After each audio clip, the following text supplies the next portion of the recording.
তো এখন চলে এসেছি রান্নার দিকে। এখানে তেলটাকে গরম বসিয়ে দিয়েছি। আর এই যে এখানে চিকেনটাও ম্যারিনেট করা ছিল, সকালবেলায় ম্যারিনেট করেছিলাম। এটার মধ্যে দিয়েছি কাশ্মীরি লাল লঙ্কার গুঁড়ো, আদা বাটা, রসুন বাটা, লঙ্কা বাটা, লবণ আর একটা ডিম। সব কিছু দিয়ে ম্যারিনেট করে রেখেছিলাম। আর কিছুক্ষণ আগে একটু কর্নফ্লাওয়ার দিয়েছি। কি ভাল লাগছে দেখতে। আর বাকি সব কাজ গুছিয়ে নিয়েছি। যেমন এখানে ক্যাপসিকাম নিয়েছি কেটে, পেঁয়াজও নিয়েছি, সাথে একটু লঙ্কা নিয়েছি। লঙ্কাটাকে একটু কুচো কুচো করে নিয়েছি, মানে এরকম গোল গোল করে কেটে নিয়েছি। আদা রসুন থাকলে এরকম করে কেটে দিলে ভালো হয়, তবে আমার কাছে ছিল না।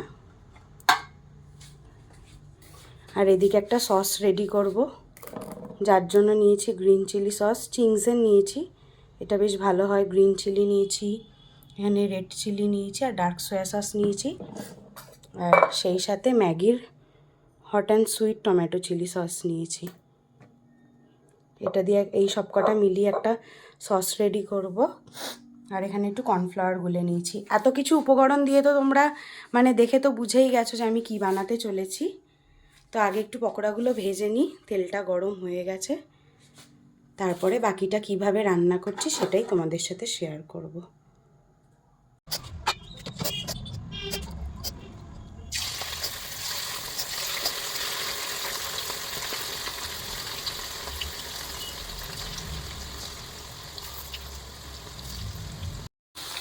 আমি এখানে চিকেনগুলোকে এক এক করে ভেজে নিচ্ছি। আর পুরো ভাজা কমপ্লিট হয়ে গেলে আমি স্টেপ বাই স্টেপ তোমাদের সাথে শেয়ার করব যে আমি বাড়িতে চিলি চিকেন কীভাবে বানাই।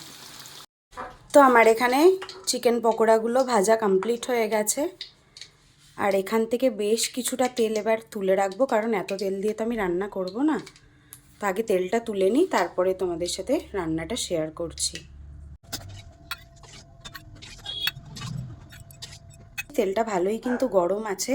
আর এইটুকু তেলের মধ্যেই আমি সবজিগুলোকে ফ্রাই করব। ফার্স্ট আমি এখানে কাঁচা লঙ্কাটা দেবো। কাঁচা লঙ্কাটা আগে দিলে না তেলের মধ্যে একটু ঝালটা ছাড়বে।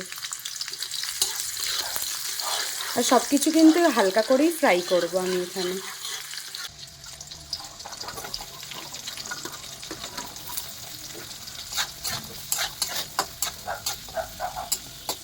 এই যে এখন সবজিগুলোকে হালকা করে ফ্রাই করে নিচ্ছি। আর এটার মধ্যে আমি সামান্য পরিমাণ একটু লবণ দেব। এই যে এইটুকু পরিমাণ লবণ দিচ্ছি, কারণ সসে তো অলরেডি লবণ থাকেই, তাই বেশি করে দিলাম না। পরে কম বেশি হলে সেটা আমি অ্যাডজাস্ট করে দেবো।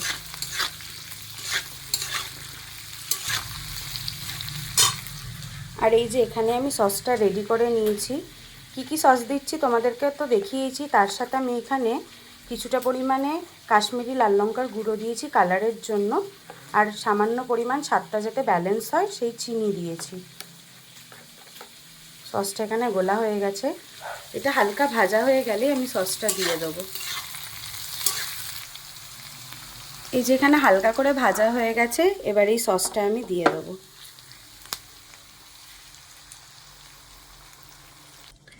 বাটিতে যেহেতু অনেকটা পরিমাণ সস লেগেছিল, তাই কিছুটা জল মিশিয়ে এটার মধ্যে দিয়ে নিলাম। এরপরে কিছুক্ষণ নাড়াচাড়া করে আমি সব চিকেন দিয়ে দেবো এর মধ্যে। আর তারপরে এই যে কর্নফ্লাওয়ার গোলা জলটা রেখেছি এটা মিশিয়ে দেবো।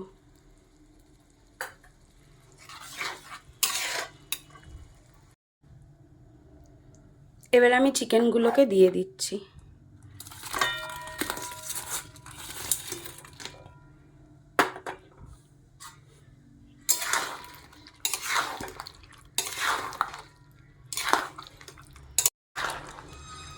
এবার আমি এতে কর্নফ্লাওয়ারটা অ্যাড করব। আর কর্নফ্লাওয়ারটা দেওয়ার সময় না খেয়াল রাখতে হবে কন্টিনিউ যেন জিনিসটা নাড়া পড়ে, নয়তো না মানে কর্নফ্লাওয়ারটা দেওয়ার পর ডেলা পাকিয়ে যায়। তো আমি এখানে কর্নফ্লাওয়ারটা দিতে দিতেই নাড়তে থাকবো।